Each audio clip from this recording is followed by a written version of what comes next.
Cycle चल रहा हूँ গাড়ি চাহিয়ে। Hello viewers, welcome to my YouTube channel and you watching আমরা বাগানি।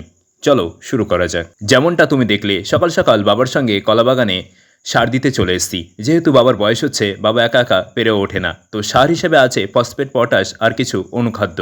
প্রথমে বাবা আমাকে দেখিয়ে দিচ্ছিল যে কী করে সার দিতে হয়। তো নেক্সট আমার পালা। তো আমি সেই দায়িত্বই পালন করছিলাম, যদিও আমি নতুন, খুব একটা ভালো পটু নয়। নতুন হাত একটু এলোমেলো হয়ে যাচ্ছিল, আর হয়ে যাওয়াটাই স্বাভাবিক। তো যাই হোক, এভাবেই সার দেওয়া কমপ্লিট করে নিলাম। আর এবার হাতে যেটা দেখতে পাচ্ছ, এটা একটা পেস্টিসাইড। এটা কলা গাছকে বিভিন্ন পোকামাকড়ের হাত থেকে এবং রেনবানের হাত থেকে রক্ষা করে, এবং বিভিন্ন ফাঙ্গাস আক্রমণের হাত থেকেও রক্ষা করে। তো এটাও দিয়ে নিচ্ছিলাম, যদিও বাবা দেখিয়ে দিয়েছিল কেমন করে দিতে হয়। বাগানের শেষ প্রান্তে এই যে রজনীগন্ধা গাছগুলো দেখতে পাচ্ছ, এটা আমাদের রজনীগন্ধা বাগান। তো কেমন লাগছে জানিও। আর বৃষ্টিতে চারিদিকে ডুবে আছে মাঠঘাট, আর ওই একদম শেষ প্রান্তে বিল। কয়েকদিন টানা যা বৃষ্টি হয়েছে তাতে বিলও প্রায় ভরে উঠেছে। তবে এখন আর গ্রাম বাংলার সে বিল নেই, ম্যাক্সিমামই সব মাছ চাষের পুকুর হয়ে গেছে। তো চলো, কাজবাজ শেষ, এখন বাড়ি ফেরার পালা।